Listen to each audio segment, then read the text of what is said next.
Right guys, welcome to a quick introduction. What are we doing? A car collection caper. Right, I've already went around this a little bit on the weekly vlog. I bought this car only because of the number plate. I seen the number plate, didn't pay any attention to the car and what the guy was asking. I was happy to pay the price, more or less, for, well, I'm saying more or less. It was a little bit more than I'd want to pay for the plate on its own, but I knew regardless of what the plate was attached to, the car would be worth something. I couldn't care less if it was knackered, head gasket blown.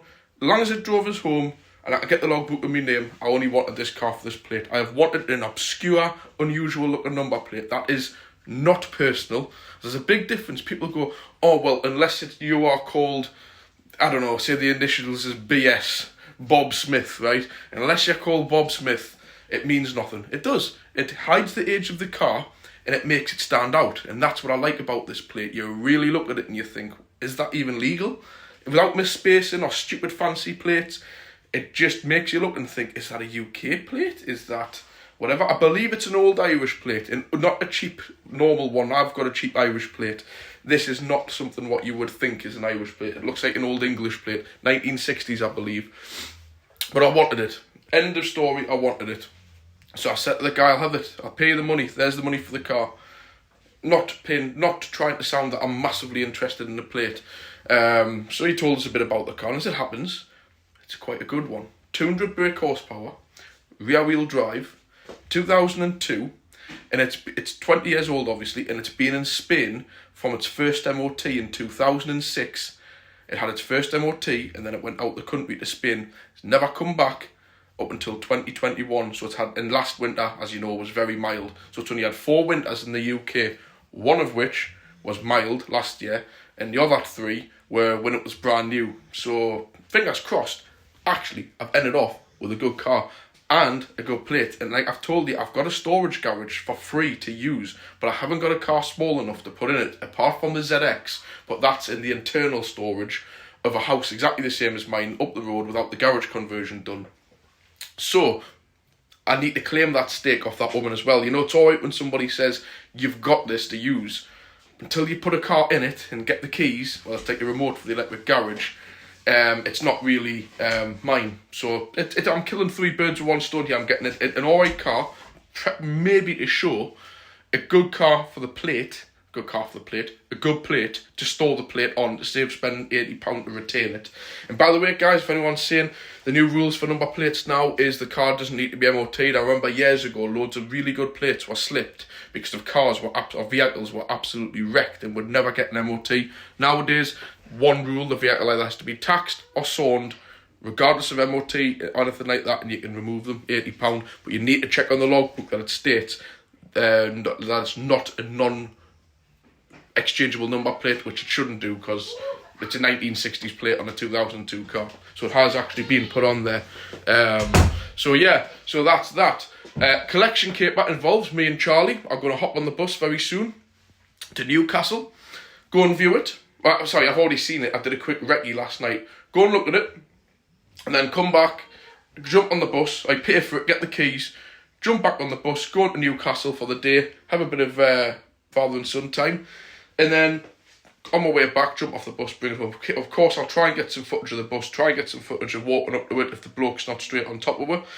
So happy days. Have a guess what you think it is. I'm not giving you any more clues than that because last time people guessed it straight away. What have we got with me? Right. Bag of cash. That's getting kept safe. I have sent the guy a deposit as well. Just to hold it because I couldn't get over. Really sad. It is like a high performance model. It's like the top powered version of this engine. That was 3 power outputs. This is the highest one. It's a petrol. I'll give you a clue. Could be a 3 litre straight 6. Could be a turbocharged 2 litre. I'm not going to give you any single clues. So some nice millers for that. I just hope it hasn't been run on E10 rubbish. So when I do get it, I'm going to stick some, if traffic's not too bad, Costco's, but unfortunately their premium fuel's only 97 octane. Tesco's, which is nearby, not too badly priced. It's optimum 99 octane. Might stick 30 quid's worth of that in with some of this. So yeah, and also what we've got as well is the my phone charger, just for when we're on the bus. I may as well make use of what we've got. As well as that, it's a bit of a new day today. This new shirt from Costco's, believe it or not, for £12 is supposed to be weatherproof. Well, sorry, weather resistant.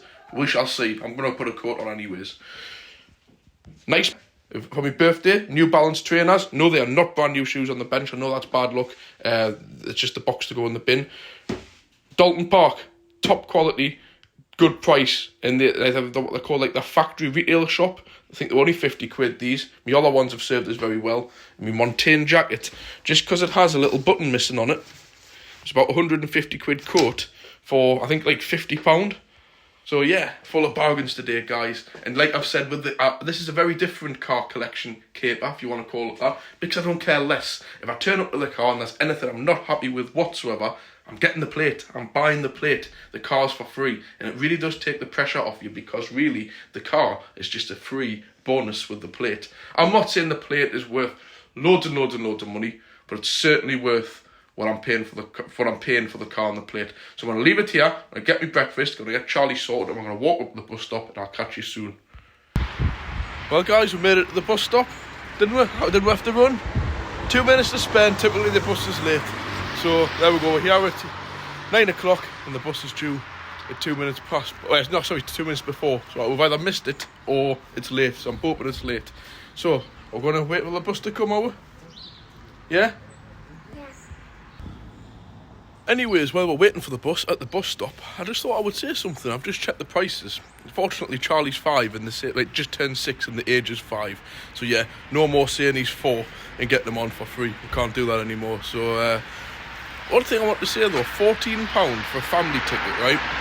That's 2 adults up to 3 children for £14 to travel anywhere in Newcastle and Northumberland. I think it's a bit restrictive, but it's most of Northumberland, across to Hexham, in Newcastle centre. £14 for a whole day. I've said to Holly, I says, we might as well do that some days. Like yesterday, we went to see the fireworks.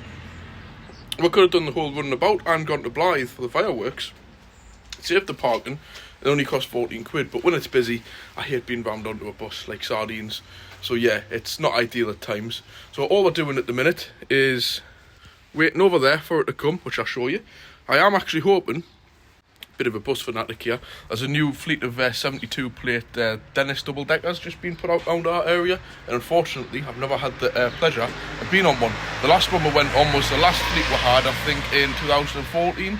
That's how rural we are. We hardly ever see any new buses, so I'm looking forward if it is going to be one of the new deckers, so we shall see. And show everybody what you're carrying for the new car, Millers, and that is not a drink, isn't it? Not just before anybody says he's just helping Daddy carry it, aren't you? Yeah. There's the bus, guys. Let's see if it's one of the new ones. Who knows? Looks to be. And here we go. We'll get on the bus. Well, that's off the bus at Gosforth. I've got no idea how to get to this place. I know exactly how to get to it to drive, because you just simply follow that road. But there's no paths, so I'm a little bit unsure. I think we'll probably have to go up here and around. I'm not a big one for doing it, but I'm going to have to consult Google Maps or whatever you call it to have a look. What did you think of that bus journey, Charlie? Was it good? What was the double decker like? Really good. And top thumbs up to the bus driver. He turns around and goes, I says, can I have a family ticket? He says, yeah, no problem, mate. He goes, for yourself? And I was like, no, my son. I said, how old's he? I said, 6. He says, what? I said, 6. He says, what? He said he's 4. He says, all right then. He says, there you go, mate. £7 ticket.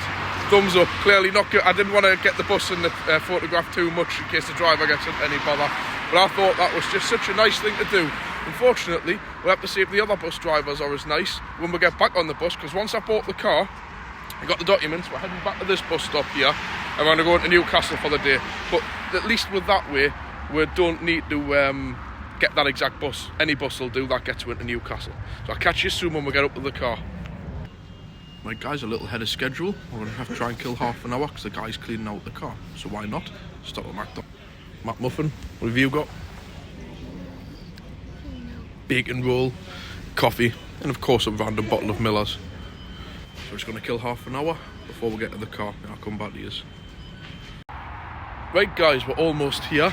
Right away we've walked from up there, that's the A1, So I've gone under the A1 and walked from Gosforth Park to here. So it's a good mile, but a lot of people ask why I walk everywhere, but I actually enjoy walking, so I'm not bothered. They're giving the guys offer to pick us up. I'm not bothered. I like the walk. I really enjoy it. It's part of the day.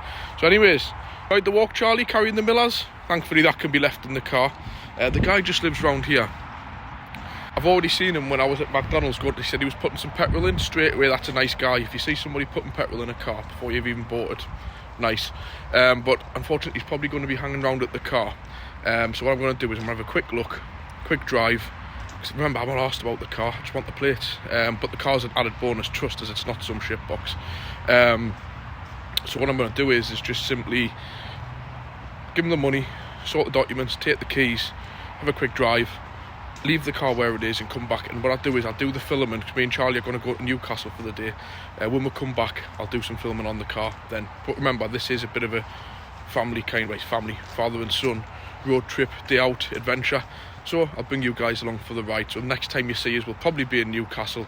Sorry the car content doesn't come straight away, but that will come later on today when I've actually got the car in my possession. It's not really fair because it's like a bit of a communal parking area here, like these modern houses. So I feel I'll be right up on top of the guy, unless I turn up at the door and he's not there. So I'll catch you soon.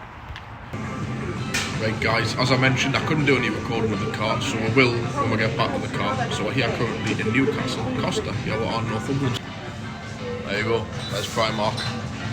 There's Charlie, say hello. So, since I can't show you the car, I may as well reveal the number plate. So I had to cover a few bits up with some Terry's chocolate orange wrappers, because obviously I can't let these numbers go online. I just want to show all you the number plate, and you let her guess what the car is that it's on. 200 brake horsepower rear wheel drive, that's the only thing I'm saying. So, 2 owners, and there's the plate, old Irish plate, and that's a JI, not a J1. Have a guess what car it is next time I catch you. I might be down at the river, at the quayside on the Tyne Bridge, and then we'll get some car content in, guys. Catch you soon. Hello and welcome back. I just thought I'd show you a bit of a shot in central Newcastle, just behind me there. That building used to be called 55 Degrees North. Been a few good restaurants and bars in there. We're just currently up at the Tyne Bridge dead ahead, and all this down here. I just thought I'll get a bit closer up to the Tyne Bridge, give it a bit of a shot. I just wanted to say I tried getting into my favourite gaming bar, and they said over 18s only. Bit pathetic really, 12 o'clock in the afternoon, and you can't go and play on a few old 90s computer games. Sad really. Half the games in there weren't even like overly rated as being aggressive games, but their loss, isn't it? Well, here's the Tyne Bridge dead ahead. Switch over. There we go, the Newcastle Tyne Bridge. And by God, when you look over these barriers, you're higher up than you think. But yeah, there's the whole of Newcastle over there, high level bridge. There's the Sage building just over there, a Hilton, and that's about as far as we're going to go, because it's too loud. And yeah, that is a long, long way down there. We're practically on the rooftops, so there we go. The view over Newcastle. I'm going to head down somewhere to the quayside and grab myself a pint. No more drink driving, 1 pint with me dinner, and I'll catch you soon. Right guys, me and Charlie have had a little bit too much fun. As you can see behind us, the street lamps are on and it's starting to get dark. Yes, I've done some shopping at Primark as well, but I just wanted, I'm going to leave this tonight, I think.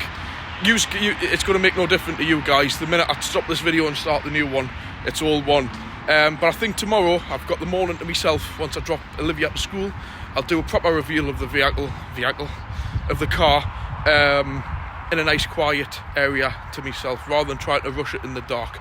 So what I'm going to do now is go and stick 50 quid's worth of premium diesel in. Petrol? I'm trying to confuse you and confuse myself. I'm going to go and stick some premium fuel in, the Miller's fuel additive, and I'll reveal the car tomorrow. Sorry it's had to end like this, but there's nothing else I can do when it's starting to get dark, and I'm certainly not going to start rushing about. So tomorrow morning I'll resume. Thanks for watching, guys. Right guys, eventually, this is Tuesday, and I've been trying since Sunday night when I got the car, Monday night, yesterday, and both times I've been beat by the darkness. And sure enough now, at 3:30, are just about starting to lose the light. It's doing my head in. I'm not used to these short nights. So I want to get this video put together as promised. I've gained me free storage for this car to put it in over the winter, so don't worry, it's not going to be getting abused. I know some people disagree, but the only reason this vehicle exists is because it's been in Spain for 16 years. If it had have been, it would have been a rusty wreck like most of them are. So what have I bought? Rear wheel drive, 200 brake horsepower, supercharged, 3-door. Any clues? I might as well do the reveal. Yes, another W203, what they call a coupe, but our class is a 3-door. Very different to my other one, this one, guys. First up, let's just forget about the car. Let's just wipe over the car. We'll not talk about the car. What we're going to talk about is why I bought this car initially. Is those. A very distinctive, unusual plate. I believe it's an old 1960s Irish plate, supposedly. But that's not a 1, it's actually an I, so it's JI, so 9824JI. But let's face it, it's exactly the same as a 1 on a number plate. I haven't got a car. They don't do 1s, obviously it's an I. If you get what I mean, the 1 isn't in until the newer style ones, like 51. That was a 1 in those, you know. So this, I believe, is quite valuable. First up, I seen the car, what the guy was asking for, and I wanted them plates. Just simply to put on some of me other cars, maybe the ZX, maybe something else in the future. I just thought I'll have that car to get the plates.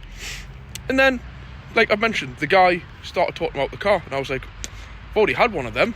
And let's not forget, it's even the Evolution spec as well. But the two things that have really pushed me why I'm going to keep this car. First up is this very big letter, a compressor, a German way of spelling it. And the other thing is as well, if you guys aren't Mercedes guys and you don't know what this means, the C230. They did a C180 compressor, they did a C200 compressor, and they did a C230 compressor. All 1.8 supercharged engines, but the 180 was about 140 brake, 120 I think. The 200 was 150 brake horsepower, and the C230 was the full beans, 190 something. Let's just argument's sake say 200 brake horsepower. So 200 brake horsepower, supercharged, rear wheel drive, Evolution spec, the same as my other one, but with far nicer seats. I really do like these seats better than the other ones without that white stuff in. Full black leather seats, and I will say they're a lot more comfortable. They've hardly been used really. Lovely. And obviously you've got your full panoramic tilt and slide sunroof, panoramic roof, and like, as you see from here, glass right down to the tip. So really, it's like the best you can get between being in a convertible. We'll get the interior later on. First up, bar the sides of it being the supercharged. Just a little bit of an education lesson to a few of you guys out there who you've heard of the word supercharger and turbocharger. Two simple differences. A turbocharger is run off exhaust gases. It's a turbine, like a jet engine. So the gas that comes out the exhaust spins a turbine, which in turn, one side of the turbine is in the exhaust, the other side of the turbine is in the intake. And that's basically, basically a turbo has got a compressor in it, but it's driven off the exhaust gas. So naturally, until the engine starts revving high, it spins the turbo via its own gases, basically passing out of the engine. So that's a turbocharger. Obviously they're oil cooled. You've got all sorts of what you call turbo lag, all the rest of it. And then you've got a supercharger. Now let's just argument's sake say a turbocharger is driven off the exhaust. A supercharger is driven off the intake. So basically what it is, it's driven off a belt, just your fan belt that runs your water pump, air conditioning, alternator, fan in the olden days. It's run off that and it's connected to the intake. So when you rev that engine, it is always engaged. It is always turning. The higher you rev, the power's there instantly. With a turbo, you've got to wait for the exhaust pressure to build to spin the turbine to cause, well, you know, pushing back in your seat. Where a supercharger is constant. It's always going on the belt. And obviously the belt is spinning it. The faster the engine revs, the higher it. And all it does, it just simply sucks air. It's just like having a fan, like a pump, on the air filter. The faster the pulley spins, again, a compressor is in the word, it's a compressor. It takes the air in, there's loads of little geared teeth that go around. It takes it in, pressurizes it, and then obviously, it's just like a turbo. So I'll show you a little bit under the bonnet, just so you know what the key differences are. Mainly, turbos are massively more common than superchargers. Unfortunately, superchargers are not quite as efficient, basically because they're running all the time even when you don't need them, and they're not very good for CO2 and emissions. They're not very good for that. Good for power, but not as good as turbos. Turbos can work for economy as well. But I love a supercharger. They've got that lovely whine sound when you rev them and stuff like that. They're just great. But anyways, that's education over. Back to the car. So you'd be wondering, this is a 2002, by the way, late 2002, 52 plate. Like I said, what do you think of the plates, first of all? Comment, let us know, what do you think? I'm going to keep them. Even if I decide to move the car on at some point, I'm keeping the plates on retention. That's why I bought the car, but the car was just an absolute added bonus. So first up, it's got all new tyres on. Happy days. This rim leaks a little bit. I'm going to look into that, get that sealed. That's all it'll be. You can just tell when somebody's cared for a car by those. But remember, 2002 Mercedes, rust. Now, have a look here, guys. No, they have not been painted. Yes, they are totally 100% original. Spot any scab of rust anywhere on this car. Let's open the door. Let's have a look at the usual places, the rot. Nothing. Absolutely nothing. See if I can get down on my knee without getting too wet, because it's been raining. Can you see under there or not? Let's have a look. I don't know how much you can see or not. I don't know. I will get some videos of it on the lift. I'm telling you, this car is like a 3-year-old car underneath. And when I mean a 3-year-old Mercedes underneath. And if anybody knows, you know these cars rot badly on the body panels. Not too bad underneath. Let's have a look at all the brakes. Yep, they are brand spanking new. Rear discs and pads. Front discs and pads. All new hand-cooked tyres. Again, front wings where they always rust. Can you spot a single scab? Do you want to have a better look under here? You'll probably have guessed why this car has got absolutely none, and I mean it is that good underneath. Can you see the shockers under there? Nah, yes, not even any rust on the springs. Anybody want to guess? May as well say, you probably already guessed. This car spent 3 years in the UK. It was registered in late 2002, may as well be 2003. It spent 3 years till it was 3-year-old, and it got its first MOT in 2006, approximately. Then it moved to Spain. And it stopped in Spain for 16 years, and it just come back in 2021, last year. And as we all know, we had a very, very mild winter last year. I don't even think it was used, to be quite honest. So this car has only done 3 winters, when it was brand new, and spent 16 years in Spain. So it is absolutely rust-free. It is as good as a new car underneath, and I can't wait to show you underneath.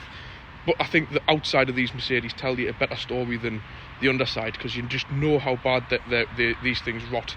So, mint. Got a plate I want. It's the exact spec that I would want. The 200 brake horsepower supercharged. It's rust-free. So I'm thinking to myself, hold on, this is a good show car. It's 20 years old. It's a classic car within its own right. Got my ZX, of course, for local shows. But when we go to more further afield ones, it's not that I don't want to be pushing the ZX. It's not the kind of car to be doing 200 mile in a day and stuff. It's just not fair on it. So I want something like this. Working air conditioning, sunroof, cruise control, speed limiter.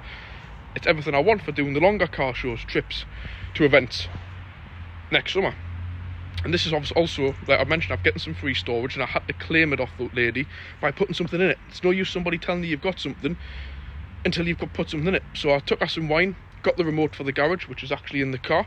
Yeah, that's quite fancy, isn't it? An actual remote. I'll just show you, just so you know. So this car will not be getting used through winter. And before anybody goes, oh, cars are meant to be used. Cars are meant to be used. Do you know the only reason why this car exists and it's got no rust? Because it's spent 16 years in Spain. It has been used. It's done 125,000 miles.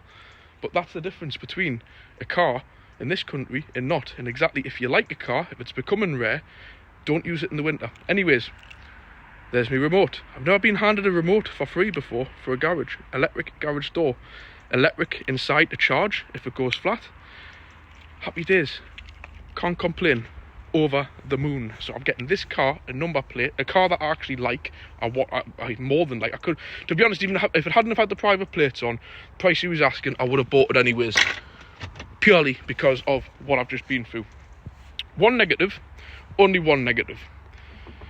The car's a Cat N, just recently this year, only because of, and he's had it professionally sprayed, a guy let his car roll back in a car park, it crushed the wing here, and it popped the bonnet up a little bit, and you can see it's been professionally repaired. It was a slight bit up here, but it's been done beautifully. That is a lovely, you can even see the orange peel in the paint, a lovely job done.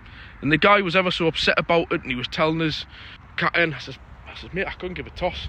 I says, I would give anybody the choice and say you can have a clear car, which is rusty as you want, or this thing that is absolutely immaculate. And let's face it, it's not worth tens of thousands of pounds. So to replace that wing in an approved body shop, reline the bonnet, spray the wing, would probably cost more than what the car's worth. 125,000 mile car, 02 plate car, 52 plate car, not worth it. Not worth it. They don't know it's been in Spain, they wouldn't have a clue. They wouldn't know it's rust free. They don't care less if it's the 200 brake horsepower supercharged version. It's just a 2002 125,000 mile car, Cat N, non-structural. So I couldn't give a toss about that, but I'll put that out there just to let you know why, if you're wondering, I'm getting the car cheap. It's been repaired. I think he said it cost £500 or £600 to have done professionally, and he has had it done professionally. He's got the paperwork to show us. So anyways, bit more about the car. All new brakes, all new tyres. MOT is due in December the 11th. So after the 11th of this month, in a few days' time, I'm just going to whack a full MOT on it, so it's got 13-month MOT. This is the pre-facelift version of the one I did have. So it's got the older style looking lamps. So I am on these going to put a bit of they're looking okay, but I'm just going to put a bit of that ducts back on, just to make them pop a little bit better. These have got a rudimentary kind of LED system in here. I don't even know if the LEDs are just tiny little bulbs, but they all work perfect. The only issue it's got is exactly the same as what the other one had, was the pressure sensor in the seat is defective like they all are, so you've got to have the seatbelt continuously plugged in, otherwise it just beeps and beeps and beeps because it thinks someone's sat in the seat. I've got a wire coming where you put under there for 35 quid. They've really come down on price now, which just simply stops it from beeping and means you don't have to have it plugged in. So that's that anyway. Round to the back. Number plate lights out, and it comes up with a warning on the dashboard. I've got to do that. It's getting on my wick. Luckily, Mercedes have put nice stainless steel screws in, so therefore no issues there for getting that out. Hopefully it's not falling to bits inside. And to my surprise, and these, the boot lid, it's just the struts are just a little bit tired. So I think they're 20 quid on eBay. I'm going to get 2 new struts so that doesn't keep coming down on my head. To my massive big surprise is, if I have a look under there, I don't know if you can see that or not, it's got a 16 pin, which is modern, plug fitted by Mercedes in a genuine Mercedes, with the Mercedes numbers on there, detachable tow bar. By God, that's heavy, and it's never been used. Let's see if I can get that off with one hand. I probably can't. Never been used. All the instructions on there, and it's only ever been used for a bike rack. Never towed anything. In this car, I've done the calculations, can tow, I think, about 1700 kilo, which I really didn't know. It could actually tow my caravan if I wanted to. Comes in handy if I need to go anywhere or move a caravan. I have a little trailer, bike rack. Absolute massive bonus that, having a detachable tow bar. They cost an absolute fortune as well. Happy days with that. Original first aid kit, genuine Mercedes one. That's lovely to have, I will say. All the spare wheel and God knows what under here. Dry as a bone, and a million carrier bags. So, a little bit of a hoover in there. Nothing to worry about. And that is even, to say it's been in the sun, that is even in better condition than the 50,000 mile one that I had. The only bits where this car kind of lets itself down with is in the interior from where it's been in the heat from Spain. Nothing bad, so don't panic. Quickly open the bonnet just to show you. This is Mercedes legendary 1800. I forgot what it is, the M111 engine or something like that. Let's just open the bonnet and I'll show you. So there we go. And what the fantastic thing is, You've got, with it being a supercharger, the exhaust side of the engine is just completely component free. It can just do its own thing. Lovely to work on down there. There's your dipstick, which isn't a dipstick, and there's your automatic gearbox one, which it's had an automatic gearbox oil change. This is a supercharger, just here. That's it down there. That's your intake, and there's your belt. That drives it, which is looking a little bit hard up. I might actually get a new belt for it. And that right there is your drive for your supercharger. Just there. That pulley there. And there's your belt. There's all your pipes. It's obviously got an intercooler, like a normal. I believe it has an intercooler. Should have. Some kind of charge cooler it has down there, which goes down into the front. And it's just a normal 1.8 4-cylinder inline engine. What I'm going to do with it, because a lot of the history is in Spanish, I don't fully understand. I've already done an oil change and it looked fine. And the oil filter just sits down here, just a little unit, with a nice quality man one. I changed the air filter. I've already changed the pollen filter. Look at my weekly vlog. I've just done that the day of the oil change and the pollen filter. Got the air filter coming off eBay. Genuine Bosch one. Got the fuel filter because it was nearly £60. It's got a fuel pressure regulator in, which is very important to keep the power up for the right fuel pressure. As you can see, they're steel braided lines. They are very high pressure systems on these. Also, I've got the spark plugs, double iridiums. Again, my suppliers want about 80 quid for 4 of them. I can get them on eBay. NGK the same for £40. I'm going to sit down all of them tonight. I just don't know. There's no history there. So I'm just going to spend about 100 quid and get all the bits and do them myself. And this thing absolutely flies along. It is so good to drive. Low to the ground, rear wheel drive. That supercharged engine is just great. It even looks good because I'm annoyed they've took away the red strip what they used to have, but hey ho. But yeah, this thing is great. What do you think, guys? What do you think? Shall we fire it up? I'll fire it up for you. Probably you'll not hear a great deal because it's cold. Let's start it up. And I love this this steering wheel and dashboard is far nicer than the other one as well. Oh, there, check license plate lamp. It's really annoying. I'm going to have to get that bulb changed on it. It sounds like something's whining, but it isn't. That's your supercharger. But they do have a lovely rasp of these, a nice exhaust sound, which again I wasn't overly keen on with the diesels. Running this on premium 99 octane fuel, really you do not run these on the E10. You can, they're not, it's not that you can't, but always run these on 99 octane. And I put my last fuel out of in, but it just sounds lovely. I don't know if you can hear that very well.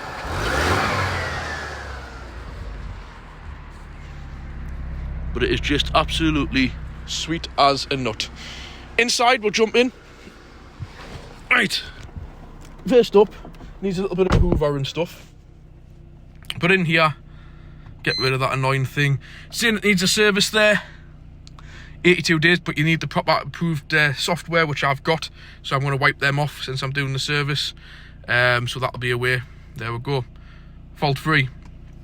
And I really do like this dashboard a lot better than the other one in my other car, the facelifted one. It just looks that much more sporty, and I love this steering wheel. Fake carbon fibre stuff, looks nice, modern for a 2002 car. Working radio, ice cold air conditioning. The only thing is these knobs, the guys changed them because they do go sticky and horrible. He's put new ones on, but there's something going on when I can't quite get it to blow on the screen. I don't know if something's going on. I'm going to have to look into that. But it's going to be a summer car anyway, so it would be basically just air conditioning to my face. But I would like to find out. This one blows, but not those. Bit annoying. Other thing is this thing here is missing. I don't know where that's gone. It's got the lock and wheel nut and all the rest of it in there. Also has a few things left, like a Bluetooth sound system thing, and also the detachable tow bar is lockable. It's got the 2 keys for it. Bulbs and stuff and whatnot. Limiter, speed limiter, as you can set it there, 20, 30 mile an hour, whatever you want. Then also switch it off, and then it's just your standard cruise control. Love that. And again, your typical Mercedes kind of like any other Mercedes wipers, rain sensing wipers, automatic lights, electric mirrors. Unfortunately not folding mirrors, electrically folding mirrors. And the annoying thing is you can't actually manually fold them in. My ZX is exactly the same. I've never known a car where you can't just fold the mirrors in by hand. Really annoying. Up here you've got all your roof control. Got your, I'm not going to bother opening it, but you've got your electric blinds and all that, which are working. But the only downside to this car, a little bits there where it's been repaired, and there's a few little bits on these, and tiny little bits there at the back corners on the headlining. But that's just down to it being in Spain, and it been really hot. All the airbags and everything. But would I rather have a little bit of stuff like that than have the whole car rotten? Definitely yes. So not bother. Dashboard's had a cover on. No issues whatsoever on that. So there we go, guys. Let us know what you think. Only downside, it hasn't got the winter pack, so it hasn't got the heated seats or the headlamp washers, but neither did the other one, so hey ho. But there, I'm just going to leave it there. This will probably be a long video now, because obviously I've had my day out with Charlie, but it was a car collection caper. I hope you guys understand and respect. I try to keep this like a family channel with my family in. Charlie loves to come and have car days out and stuff, and it gets me out the house and keeps us busy and gets content for the YouTube channel. So I'll show you one last thing. It's all of the Spanish history. Here are all the Spanish ITVs. ITVs are what also is known as MOTs in this country. MOTs in this, in ITV, I think they're every 2 years, are they? I think so. There you go, España. There's all the history. It all tallies up. All of the service history is being done at Mercedes in Spain. Now these weird little like things which I've had to staple in because these little chitty things were flying all over the place. These little things. So, and what I just want to show you in the front is all of its original registration. So the original reg was HY52, is that FJV or something? And then that's the plates we've got on now, 9824GI. And then obviously that must have been the Spanish plates, 7570 GGD. So it's nice to have the full history of the car. There's loads more than that in the book. Automatic gearbox has been serviced, like I've mentioned, and it is an absolute treat, this gearbox. You've got your, this isn't sport, this is standard in wet condition. Basically sets off in second gear. And you've got your Tiptronic, which you can take it down to drive, and you move the lever side to side to switch up and down gears. We'll leave it there, guys.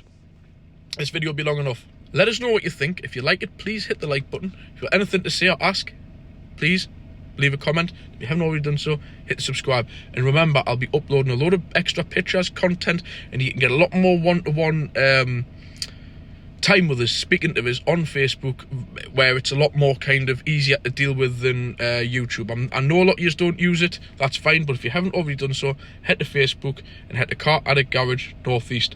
Thanks for watching, guys. Let us know what you think, and I'll catch you next time. Bye.